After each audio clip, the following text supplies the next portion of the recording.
Hello everyone. This is the last part from the chapter Judiciary.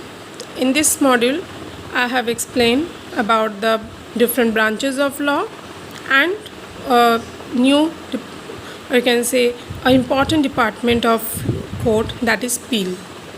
So in this module, you all get an idea about the different laws. You already, from the previous video, you already have an idea about the different types of the court system. In this module, you have to get an idea about the branches of law, and as well as that you have to get an idea about the appeal. So let's start with our module.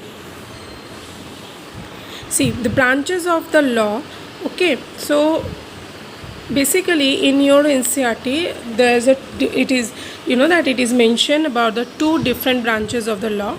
So there's a two different branches of the law. The first branch, you can say, that is the civil law, okay, and the second branch is the criminal law. There is also another, another branch is there, that is the revenue branch or revenue law, but this is not you have to know in this class. So let us know what you have in your NCERT book. That is the civil law. That from the word, I hope you all understand about the word that the civil means society. So the issues which is we have in the society, that is the civil law. And there's another part or another branch, that is criminal law. So from the word, I hope you get an idea about the criminal law is that which is related to the activities which is related to the crime. So civil law is related with the societal issue, and the criminal law is related with the activities which is which is connected with the crime. So let's see.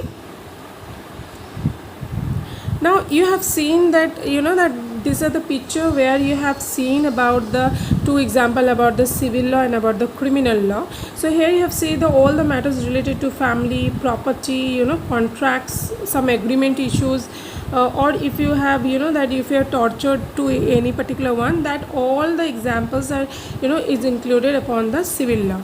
And what about the criminal law? The criminal law, that to killing someone, and that is if you murdered someone, if if you are theft, or if you are that looting someone, then that some, if you are doing some kind of harassment related, if you are robbing something, if you are that if you are harassing a woman, or if you are purchasing or selling the human beings. So these all are the criminal activities which we have that which we are observed in our society, that is, you can say, the criminal law.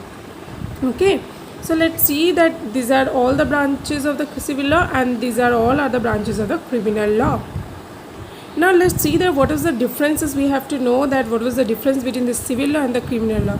From the that from this picture, I hope you get an idea that civil law is that it is related with the that to doing the justice. Okay, so by solving the matter with the that a code within a code, it is that's connected with the civil law, whereas the criminal law is that is connected with the police, or that the crime, or like this kind of thing. So let us see the what was the that what is the differentiated between the civil law and the criminal cases. Let's see of that.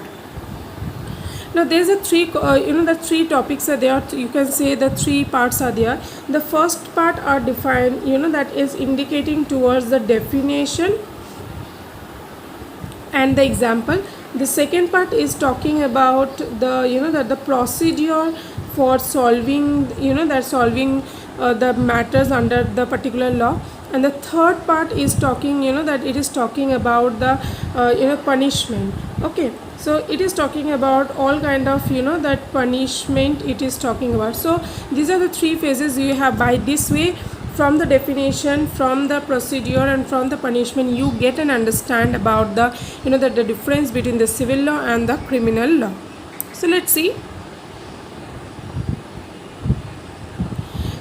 So if you see the criminal law and the civil law, you have seen all the activities which is that which is related to the offense, or which is related to the crimes, like theft, harassing a woman, if you are torturing or killing that for getting the dowry, if you have murdered someone. So all the deals, all the activities which is related with the crime, and by this way those the activities which is related with the crime, and by this way some offense you are doing, or some that any kind of offense or any kind of criminal activities you are doing, that is known as the, all this matter is, that is included in the criminal law. कोई भी अगर अपराध करे या फिर अपराधी, कोई भी अपराधी हो जो गलत काम करे, जो ऐसा कुछ काम करे जिसकी वजह से लोगों को परेशानी हो या लोग that they are injured or badly, or you can say the criminal activities, कोई भी अपराध वाला काम जो भी है, that is all included into the that is included into the deals. Okay. And the next one is talking about, you can say, but the civil law is totally different with that. Civil law is that it is a law which is very much that which can harm or injure the rights of the individual. See, one thing you please keep in mind, that in the criminal law, the activities which is harm, that harm the people. Okay, so just keep in mind that harm the people. And in the civil law, it is that which is harm the that the rights of the peoples. So this is the main differences, that that all the societal issues, all the issues which is happen in the society, and by which the one particular individual, they are violated with their rights, yeah, that their rights are taken away, or someone is injured, or someone is harming their rights of the individual, that is we can say that it's a civil law. Okay. And as well as we can say that like divorce cases, that some rental cases, or that the harmful or you can say the neighborhood cases, like this one. Suppose if I'm giving an example, that if suppose there is some issues or some problem arises with you and your neighborhood related to your property, and the neighbor, that your neighbor will try to capture or try to that captured your property, in that manner it is goes to the civil case, because it is related with the sale of your property or related with your property matters. But suppose in you that some kind of wrong activities are happen with you, or suppose some that person will they theft, or they that they are snatching some ornaments from you when you go to the marketplace, they are snatching or they are harassing some girls. So these all are the that it is included in the criminal cases.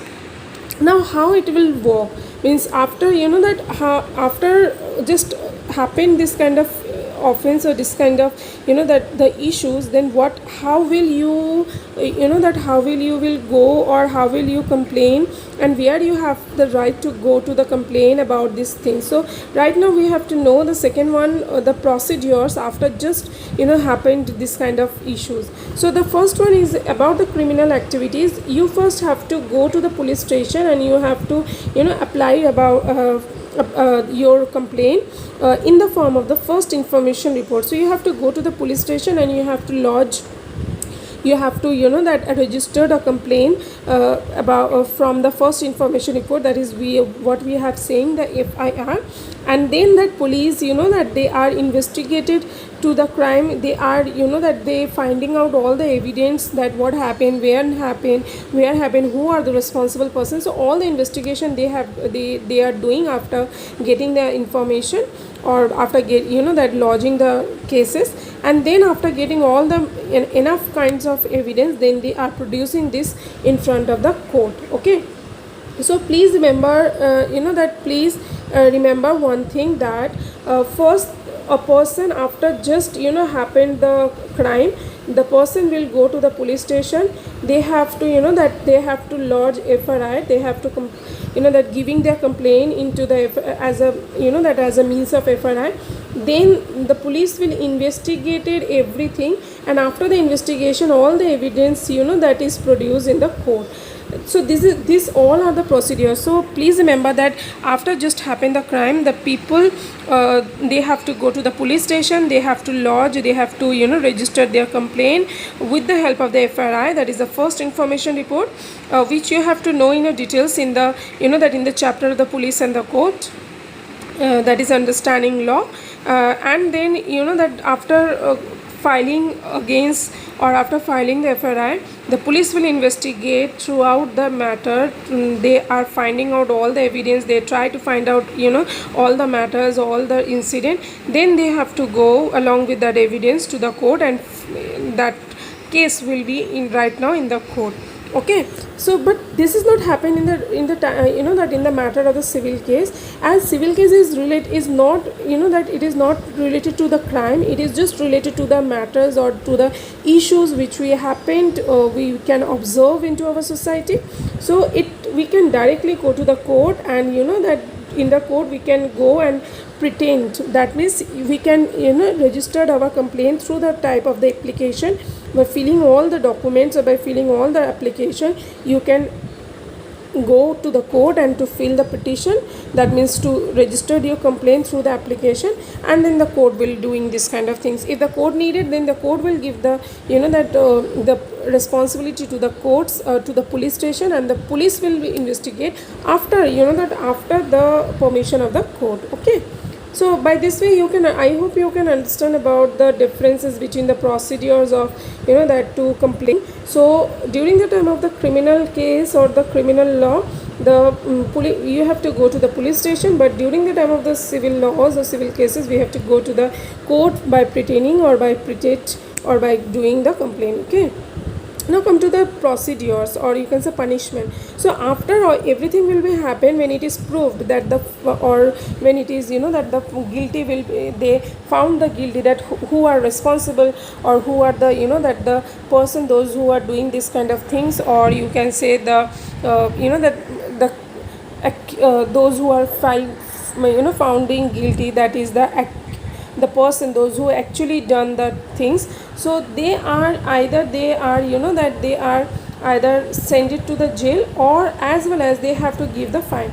Now suppose a person that the court case will be going on against the two person, and if like suppose person A and person B, and it is proved that the person A is guilty, he is doing that he was done everything, and he the tortured or doing the wrong things with B.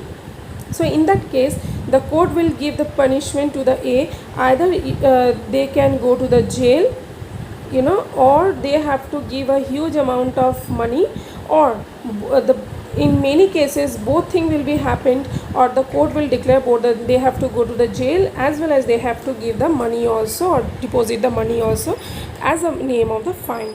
But this is not happen in the civil case. In the civil case, the court gives a specific relief asked for. Okay, that means that the means here is that that the people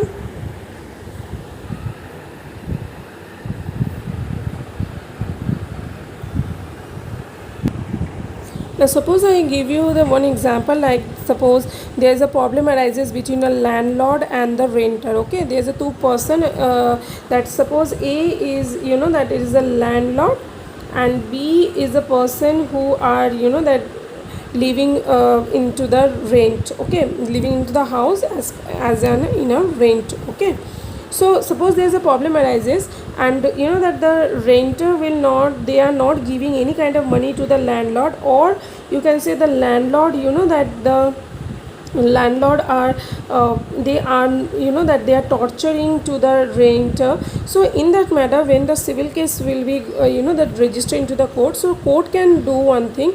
The court never, they are saying that go to the jail, or that they are not never said, as because it's not a criminal activity, so they are never said to go to the jail. In that case, the court maybe they ask for the relief. Okay, some specific relief, like that they can that they can order to the landlord that you have to that give some kind of discount to the renter, as you are torturing that renter, if it is proved. Or the that the renter are ordered by the court that you have to leave the play that the building or the home of the landlord, and have to pay your rent in an immediate way. So whatever it is proved, so the court will that give one particular decision, so that each and everyone that will be settled out in the outside of that things, and no one will have to go to the jail. So this is a that this is a procedure, so this is the punishment procedure. Okay, so I hope you will understand about the differences between the criminal law and the differences between the civil law. Now let's go to the next topic and the last topic of your chapter, that is appeal. Okay, so the first question it is that it is from my side. Just write down in a comment box that if you go through with that that that are you agree that all the peoples of our country, they have a right to, to participate, or to, that to accessing the court, have, that it is a right of all the peoples, or it's a right of the few people? So if you agree with that, write down in a comment that if you agree, and if you disagree, then tell me that why you are disagreeing. Okay. So basically, that the we all are the people, those who are living in a country who, that in which country we have 138 crores population. And you all know that every person in our country, they have a right to access our court, right? But it's not possible for the huge population to accessing the court, and it's also not possible for the court to give the facility to each and everyone, right? And you also know that, that our country are somehow, most of the peoples, you can say the majority of the peoples, they are not very get, that they are not very developed, they are not very rich, they are either middle class, or they are, that they are living below the poverty line. So it's not possible for each and every person, those who are the daily wagers, that to, that to accessing the court in a very, that in a very normal manner, because there's lots of, that lots of cost. We need the lawyer cost. Okay. Then we need the, that the court fees. We also need to, that to daily up and down the traveling allowances. So everything will be there, that everything is there. So for that reason, we can say that it's not possible for the huge of the people to, to accessing the court. So this is the problem. Then is it that as it's a problem, so we cannot say that the people no need to access the court. That's not happen. So for that reason, in 1980, the Supreme Court, they are, that they understand this problem, and for due to that reason, they, that they are establish one mechanism, or they establish one department, that is public interest litigation, to access the increase the access to justice. Because it's not possible for the court also, because there's a huge amount of population, but the court are very small, few amounts of courts are there, so it's not possible. And as well as it's also not possible for the major population, those who don't have money to afford all the procedure of the court. So for that reason, it is a solution given by the Supreme Court to, to establish the public interest litigation. Under this litigation, this organization is, it allowed any individual or any organization to file a case, that those who don't have a money, or those who don't have a, that they cannot afford the all the things. So if something will happen, wrongly happen with them, so they have a right to go to the court, or to go to the Supreme Court or High Court through the appeal. So that under the appeal, the, that the appeal are giving them, that the public prosecutor, the government lawyer, so that they can, that they can get the justice. As well as you all know that there's a huge amount of cases which are, that this pending from so many years. That many of the cases are there in our country, which is really very, it is pending since long time, and the court are very few, so they cannot be adjust to, that to doing the justice in a proper manner, or you can say in a time to time. So for that reason, the appeal also created, so that first the thing is, it helping the peoples, those who don't have money, by providing all the procedures, that in a very minimal amount, or in a free of cost. And as well as some cases also, that some cases also registered into under the appeal, so that the burden of the courts, that will be reduced, and the appeal can justified in a very grounded manner. You can also go to the appeal with just a letter or just a telegram by addressing to the court. So that it appeal does not have any the critical procedure like our court. So simply, if you write down application which is addressed to the appeal, so it will also be accepted by the appeal. And it is not necessary that you have to go to the court and you have to go to the appeal and just apply. Anyone can be, taking your application and submit it to the appeal. So appeal was used to secure justice on a large number of issues. Sometimes that the many problems arises in our society, and it's not possible for the court to solve out. In that cases, the appeal also, that they are taking this kind of things, so that that the in a very large amount of whatever the issues are, that is not able to solve by the court, so appeal can be solved it right in a very fast manner. So we can say the first one is that the peel are helping, that is helping the poor people, so it is made for the poor people. Second, we can say that it reduces, that it reduces the court burden. And third, we can say that that it is a fast track court, or you can say it's a fast track where the some cases will be solved out in a very quick manner. So we can say that peel means it refers to the litigation under to secure the public interest, means it is one kind of procedure which can secure the public or which can that which can give importance to the public interest. And it also demonstrates, it also showing the ability of the justice to the socially disadvantaged parties. So it is held the the socially disadvantaged parties, so those who can afford the procedure, so it will be help them. And it was introduced by the Justice P.N. Bhagwati. So that behind the peel, Justice P.N. Bhagwati was there, who introduced this kind of organization, this kind of department under the court, so that each and every person, they can at least get minimum amount of justice, minimum amount of that the procedure, and they are not face any kind of difficulty only in the manners of money. So this is all about that the chapter with the judiciary. And I hope you all that get an understand about the one, and also you get an all understood clear understand, you all are clearly get an idea about the judiciary system of our country. As you are in class 8, so there's a little bit given in class 8, but when you come to the class 9 and class 11, there's a in a very huge manners of topics are there in under the judiciary. So as it's class 8, so I hope you get understand about the basic structure of our judiciary system of our country, and how they are working, what are the structures, and the different laws, the department. So I hope it is clear to you. In your NCERT book, there is a given 2 case studies which is related to the right to life under Article 21, which is that some people are not getting that, and another is bonded labor, related to bonded labor. So please go through with the case study, so you get and understand, get a more clear idea about the peel. Okay, thank you so much for watching this video.